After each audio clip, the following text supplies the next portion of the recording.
Pichot through that counter-rucking makes the mistake. That's right. Well, it's really the ability to push the players back onto your own player. Pichot had his hands on the ball there, and Saint-Denis was pushed back onto him by the counter-rucking of the Scots, and it just creates enough to get those little issues.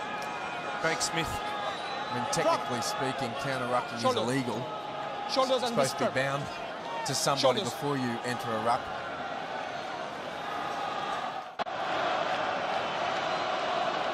A semi-final spot on the line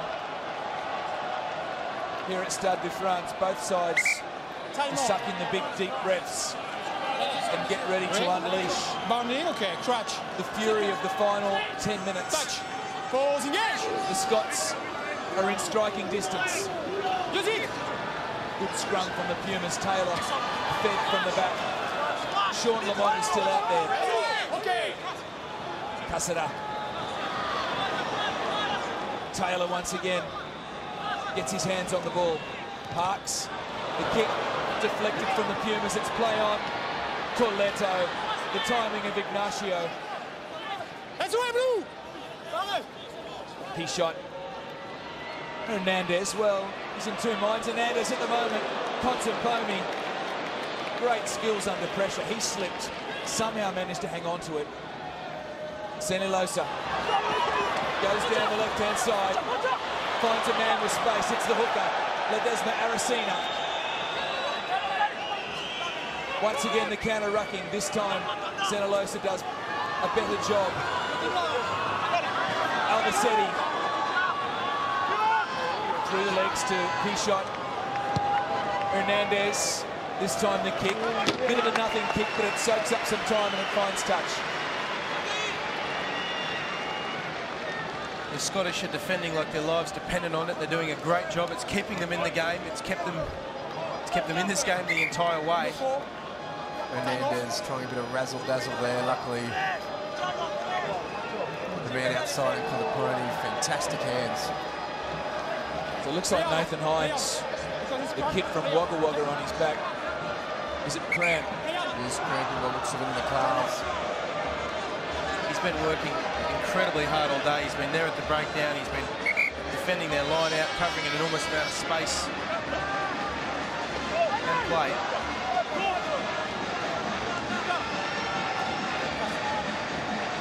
So the atmosphere in Paris in the last 24 hours has been phenomenal.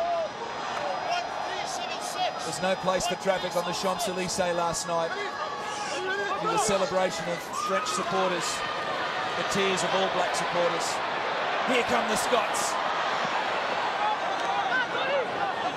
Joel Judge happy to let that play on.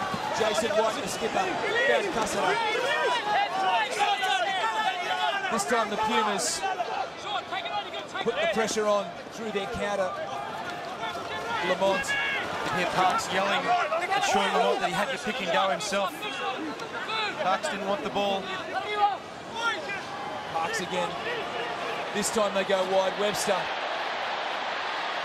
Simon Webster back inside, and Chris Patterson. A little bit of soccer skills there from Roncero. Craig Smith to the rescue again. Inside. Great work from Craig Smith. Desperation stuff. Patterson doesn't look comfortable into the breakdown. He's gone in 3 times tonight, a little bit soft. The first hit he copped tonight, he got absolutely rissoled onto his back. 10. Pion. Looks like a bikie, Craig Smith, doesn't he? Well, he certainly looks like he means business. That's a massive kick.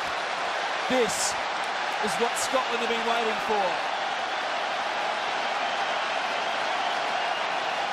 Well, they've had a little bit of success with their defensive line out tonight. Hines been running it well. Let's see where they try to defend. They've got to make a decision whether they try to defend at the front or the middle. It's their ball, isn't it? So the Pumas will be defending this one, and they'll be defending like their lives depended on it. Oh, they've turned it over anyway. Well, I heard a whistle, but in the confusion, Argentina come away with it. Anti-climax of sorts.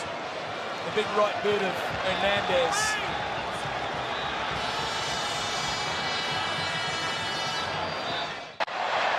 So Scott McLeod made amends in the second line out. Lamont is out on the wing. Saint-Denis makes the tackle. The Scots, they can almost see a semi-final. The Argentinians defend desperately. The pass shuffled on to Scott Lawson. Cassida. What can Parks do? He finds Nathan Hines running in the centres again. The flick out the back. That's a little bit disjointed from the Scots. Chris Patterson finds some traffic. Out to the right, Cassida Parks. Still they go. The tackle needs to be made, and it's made by Corletto. The Scots throw caution to the wind. Taylor. There's less than 5 left. Once again, a Rugby World Cup cliffhanger. Craig Smith.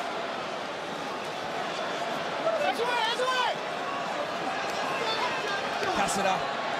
What have they got, the Scots? Well, it wasn't much. But the Argentinians once again not holding their feet. Number 5, stay on your feet. 6 points down. You play for the line-out, don't you? 4 minutes to go, okay. Have a look here, Scott McLeod, another example there of a bridge where the player tries to create a bridge over the ball so the opposition can't have a decent crack at it. Corletto had to make that tackle. Craig Smith, the Braveheart extra turn Viking, brings down Roncero.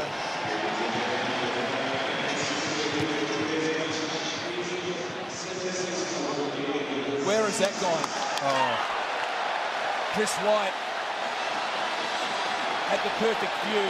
Borges protests. But Scotland the Brave ready to rumble at Stade de France. Well, let me have another try at this. It's now Scottish ball. Their throw. They're probably going to go for the drive. It's the obvious option. Make it hard for the kick, though, on the conversion if they want to win this game because they'll be wide. The history of matches between these two sides go down to the wire. That time the Scots bring it down.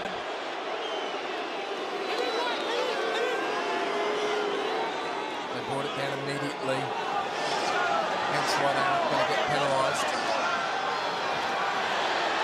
So Chris Patterson hasn't missed a kick all tournament. If the Scots score, he'll have one to put them in front. But they have to score. A lot of hands, Argentine hands in the ruck there. Argentina defend for their country. Cassida shifts the point of attack. Once again, the tackle is made. Cassida digs in. This time he goes wide. Parks. The tackle on Henderson. The Pumas are desperate, and so are the Scots. Turnover. And on his feet, the Argentinian defender. We thought he turned it over, but it comes back for the Scots. Less than 2 minutes remaining. Stay back, 8. And Scotland, midfield, 10 metres out. Stay back, okay. Owen Murray lends his weight. The weight of the Scottish nation there as well. Phase after phase. The Pumas defend. Now it goes wide, the kick across field. Hernandez is there. It's gone too long. Oh, 22. Dan Parks. 22 strong, 22. 22. Well, that was a great opportunity. Too much. I mean, he's got a big boot on him, we know that. Okay. Well, it was too high and too long. It was. Even if Lamont could catch that, it's going to be pretty easy for Corletto and Co to drive him over the sideline. So he'd like to have that one back, Dan Parks. And the kick drives deep to Lamont.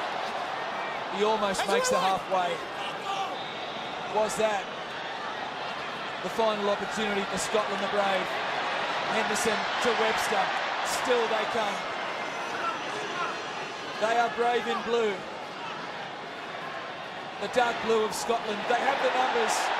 Nathan Hines gets around his man. Still it's on for Scotland. Back inside. The Pumas pounce on it. And Pichot, he's not sure whether it's over. There's still 10 seconds left on the clock. Pichot must have watched last night's game. He was running back to Buenos Aires, but time was not up on the clock, and so this scrum will pack down.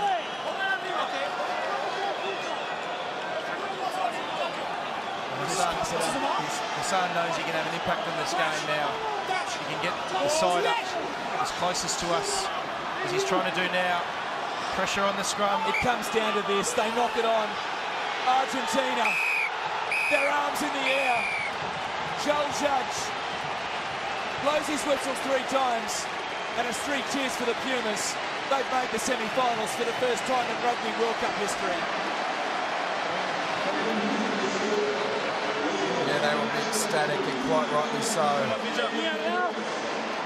It wasn't their best performance by a long shot, but it was good enough. It was good enough to get them through to the next round, the semi-final round. They live to fight another day. The translation of that is that Argentina are absolutely ecstatic with this result. They will play South Africa next week in the semi-final. They'll put some genuine heat on the South Africans, particularly the scrum at the end there. That's what caused the turnover. Good pressure again. The Scots, they tried so hard, but they didn't really attack with ball in hand until the 62nd minute. The Argentines got it done, and they move on. Frank Haddon's face said it all, and he mouthed the words when he saw that scrum debacle. That's it. That's it. Marcelo Lefreda didn't look as happy as he did in the first match. He knows he's got some work to do. South Africa await Argentina in the semi-final. The other between England and France. We'll be back in a moment.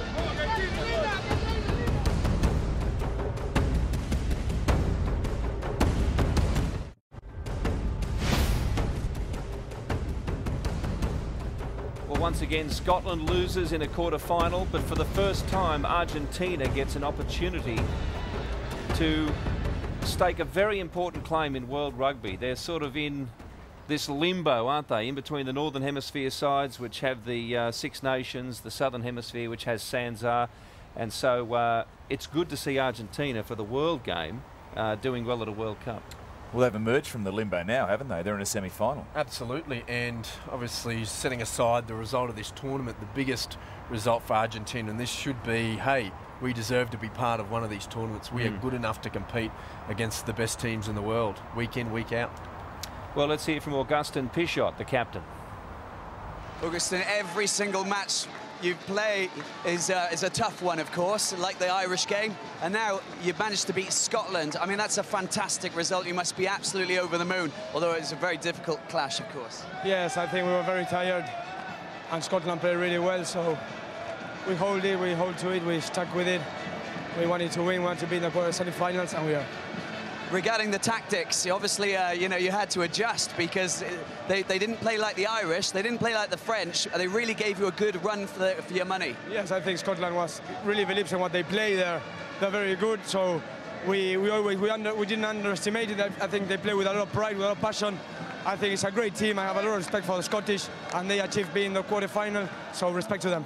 Congratulations and good luck for the semi-final against South Africa. Thank you very much. Augustin Pichot, the captain, Marcelo Lefreda congratulating his players. He's had a lot to say during this tournament about various things, usually the rules. But then again, a few of the coaches have had discussions about that. I wonder what he'll say this week leading up against the Springboks. Well, they'll have plenty to say. I guess tonight they'll have plenty to celebrate. Have a look at the results over the last 5 encounters. Argentina 23-19, 25-16, 31-22, 19-17, 16-15. It was on the cards, wasn't it? And the Pumas, in a similar performance, I guess, have ground their way to their first semi-final. Yeah, they have. I guess in the end it doesn't really matter, but like the South Africans, I think they probably took a step back in terms of performance, in terms of, you know, the magic word momentum we keep throwing around. but they were good enough to get away with the win. And Scotland play a brand of football that can be really annoying and they can frustrate you a lot. And the Argentinians definitely look frustrated out there. Well, come this time of the tournament, it doesn't matter. You just got to get the wins and then you move on to get the semis. Here's the Scottish captain.